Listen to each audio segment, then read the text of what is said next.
இலங்கை பாராளுமன்றத்தில் பிரதமர் அரிணி அமரசூரியவுக்கு எதிராக எஸ்ஜேபி மற்றும் பிற எதிர்க்கட்சிகள் கொண்டு வந்த நம்பிக்கையில்லா தீர்மானம் ஒரு அரசியல் சவாலாக அல்ல, அரசியல் வங்குரோத்து நிலைமையின் வெளிப்பாடாகவே இன்று தெளிவாக புலப்படுகிறது. இது ஆட்சி குறைபாடுகளை மையமாக கொண்ட ஒரு கொள்கை விமர்சனம் அல்ல, மாறாக பெண் அரசியல் தலைமையை அவமதிக்கவும் பயமுறுத்தவும் ஒடுக்கவும் முயலும் ஒரு பழைய அரசியல் உத்தியின் நவீன வடிவமே இது. இலங்கை அரசியல் வரலாற்றில் ஒரு பெண் அதிகாரத்தின் உச்சிக்கு வந்த ஒவ்வொரு தருணத்திலும் ஒழுக்கம் என்ற சொல் அரசியல் ஆயுதமாக மாற்றப்பட்டிருக்கிறது. 1960 ஆண்டு உலகின் முதல் பெண் பிரதமராக சிறிமாவோ பண்டாரநாயக்க பதவியேற்ற போது அவர் அமரும் நாட்காலியை மாதம் தோறும் கழுவ வேண்டி வரும் என அநாகரிகமாக பேசிய அரசியல் கலாசாரம் இன்று 2026 அரிணி அமரசூரியவை நோக்கி மீண்டும் உயிர் பெற்றிருக்கிறது. அன்று சிறிமாவோவின் பெண் தன்மை கேலி செய்யப்பட்டது போல் இன்று அரிணியின் தனிப்பட்ட வாழ்க்கை புனைவுகளாக மாற்றப்படுகிறது. பெண் தலைவர்களை பொறுத்தவரை கொள்கை விவாதங்கள் திட்டமிட்டு தனிப்பட்ட தாக்குதல்களாக மாற்றப்படுகின்றன. ஒரு ஆண் தலைவர் எடுத்த முடிவு துணிச்சலானது என போற்றப்படும் போது அதே முடிவை ஒரு பெண் எடுத்தால் அகங்காரம் அல்லது பலவீனம் என முத்திரை குத்தப்படுகிறது. திருமணம், உடை, பேச்சு, உடல் மொழி போன்ற தனிப்பட்ட அம்சங்களை அரசியலாக்கும் இந்த இரட்டை அளவுகோல் ஆணாதிக்க மனநிலையின் வெளிப்பாடாகவே செயல்படுகிறது. இந்த பின்னணியில்தான் 6ஆம் ஆண்டு ஆங்கில பாட புத்தகத்தில் இடம்பெற்றதாக கூறப்படும் ஒரு தொழில்நுட்ப தவறை அடிப்படையாக கொண்டு பிரதமருக்கு எதிராக நம்பிக்கையில்லா தீர்மானம் முன்னெடுக்கப்படுகிறது. அந்த விவகாரத்தில் அரசு எடுத்த நடவடிக்கைகள் முழுமையாக வெளிப்படையானவை.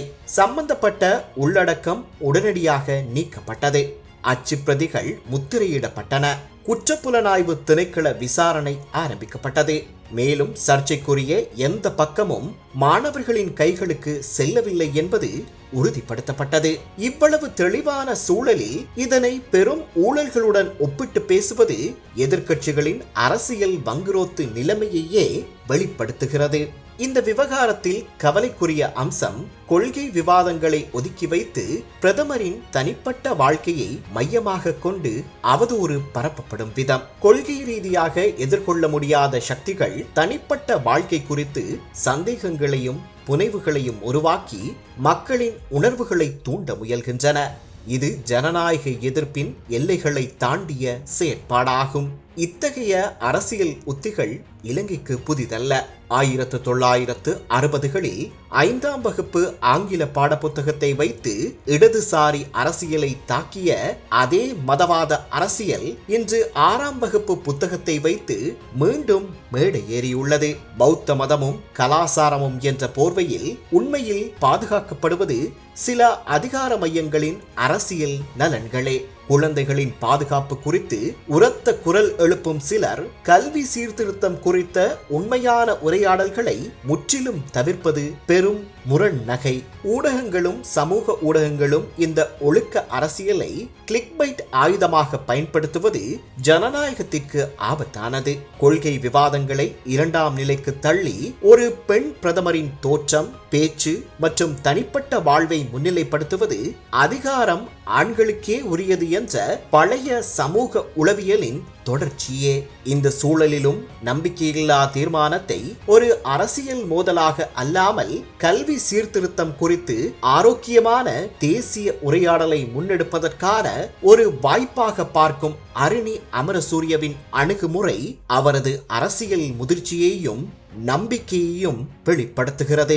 இன்றைய இலங்கை அரசியலில் மக்கள் எதிர்கொள்ள வேண்டிய சவால் பெண் தலைமையை அச்சுறுத்தலாக கருதும் ஒழுக்கம், மதம், பண்பாடு என்ற சொற்களை அரசியல் ஆயுதங்களாக பயன்படுத்தும் அறிவார்ந்த உள்ளடக்கம் அற்ற வன்ம அரசியல்தான் உண்மையான அபாயம். கொள்கை, நிர்வாகம், பொருளாதாரம் குறித்து விவாதிக்க தைரியம் இல்லாதவர்கள் பெண் அரசியல்வாதியின் தனிப்பட்ட வாழ்க்கையை அரசியல் மேடைக்கு இழுத்து வருவது அவர்களின் முழுமையான அரசியல் வங்குரோத்து நிலைமையின் வெளிப்பாடே.